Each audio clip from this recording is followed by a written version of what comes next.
If you have read the sacred scriptures, you have likely encountered some doubts, questions, and curiosities along the way. One such curiosity concerns the existence of massive creatures, dinosaurs, whose reality is confirmed by numerous fossil discoveries. This leads to an important question. For those who study the Bible or theology, did dinosaurs truly exist? Historians affirm that these creatures roamed the earth millions of years ago, while scientists argue that their extinction resulted from a catastrophic meteor impact that caused widespread devastation. But is this the full truth? What does the Bible say about dinosaurs? In this discussion, I will explore this widely requested topic in depth. Stay with me until the end, as I will share some lesser-known insights. Also, I encourage you to engage by leaving likes, sharing your thoughts in the comments, and suggesting topics for future discussions. If you have an interest in Judeo-Christian scriptures or theology, you have likely pondered many aspects of these texts. Among them, you may have wondered about the existence of massive and powerful dinosaurs whose remains have been unearthed across the world. The study of these ancient fossils, bones preserved in rocks and sediment, is known as paleontology. In the Middle Ages, when such bones were discovered by chance, many believed they belonged to dragons, similar to those depicted in medieval myths and Chinese folklore. Serpentine creatures, sometimes with wings or the ability to breathe fire, that fueled the imagination of past civilizations. Faced with such findings, it is natural to wonder, what does the Bible say about dinosaurs? The question arises because the term dinosaur is absent from the scriptures. However, this is simply because the word did not exist at the time the biblical texts were written. To clarify, the word dinosaur was first introduced in 1842, less than 200 years ago. Meanwhile, historians estimate that dinosaurs lived approximately 233 million years ago, an immense gap between their actual existence and the time when they were officially named. This estimate is based on the analysis of fossilized remains discovered across the globe. Scientists have examined these remains extensively to learn about how dinosaurs lived and what led to their extinction. But what does the Bible actually say about them? The book of Genesis provides a detailed account of how God created the universe, the heavens, the earth, and all living beings. The narrative states that the first creatures formed by God were aquatic life and all beings that inhabit the seas. God also commanded the skies to be filled with birds soaring under the firmament. Genesis describes how God created the great sea creatures and all forms of life in the waters, each according to its kind, along with birds of every species. And God saw that it was good. After creating marine life, God brought forth terrestrial animals, including wild beasts. At this point, we can infer that dinosaurs may have been among the creatures God created. Genesis 1:25 states that God made the wild animals according to their kinds, the livestock according to their kinds, and all the creatures that move along the ground according to their kinds. And God saw that it was good. Although the Bible does not explicitly name any specific animals during creation, this passage leaves room to consider that dinosaurs could be included among the wild animals described. The Bible does not explicitly use the word dinosaur, which raises questions about how these creatures were described in ancient times. However, several verses provide clues about them. For instance, the Bible mentions creatures such as Leviathan, a massive and formidable sea-dwelling beast referenced in the book of Job in the Old Testament. Additionally, it describes Behemoth, a powerful land animal, distinct from Leviathan, which lived in the water. Scholars recognize that dinosaurs existed in both aquatic and terrestrial forms. This aligns with biblical descriptions of Leviathan and Behemoth, suggesting that these names could have referred to different species of dinosaurs. It is worth noting that the word dinosaur was only introduced in the 19th century. The term means great lizard, reinforcing the idea that dinosaurs were, in essence, enormous reptilian creatures. Furthermore, ancient Jewish traditions also reference the book of Job, shedding additional light on these creatures.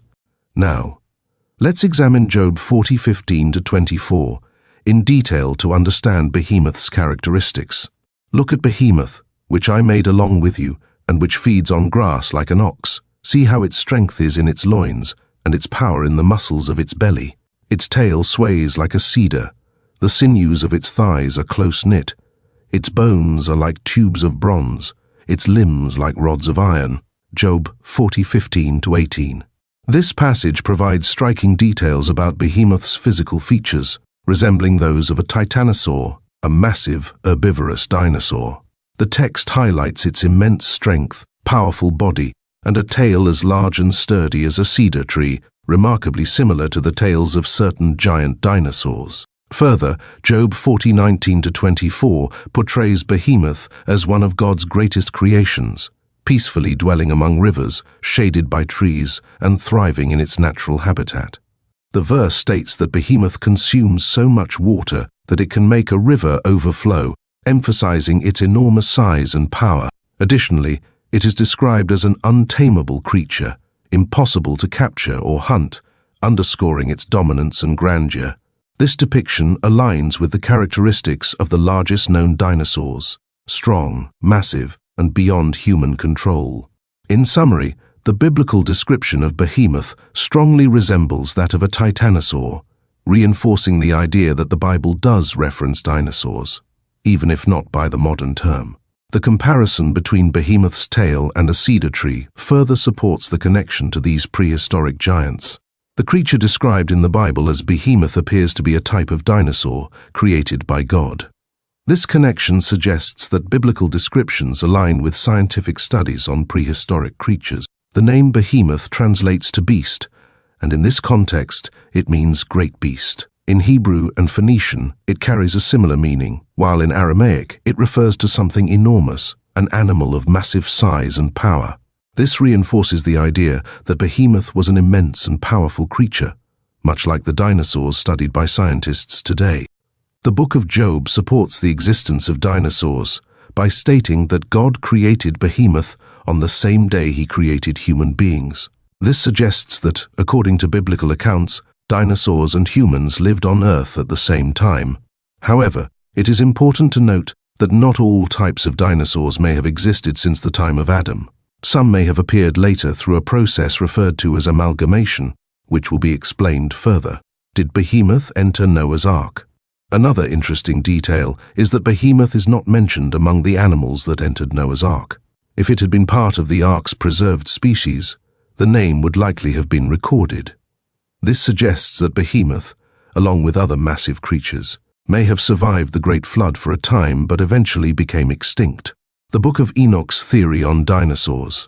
A different perspective is presented in the Book of Enoch, which suggests that some gigantic creatures were not part of God's original creation but were instead products of unnatural amalgamations, hybrids of different beings. What is an amalgamation or a Nephilim? In biblical and apocryphal texts, Nephilim refers to hybrid beings. The Book of Enoch describes them as the offspring of fallen angels and human women, but it also suggests that fallen angels could have mixed with earthly animals, such as reptiles, resulting in new species.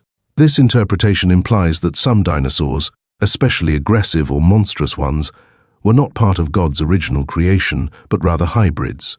The Book of Enoch describes these beings as colossal, towering figures, similar to some of the largest dinosaurs known today. While this theory is not universally accepted, it provides an intriguing perspective on the possible origins of these ancient creatures and how they fit into both biblical and scientific discussions. It is important to note that this perspective on the Nephilim and the giants on Earth is the same as the one described in the origin of the giants. If there is interest, this topic can be explored further in future discussions.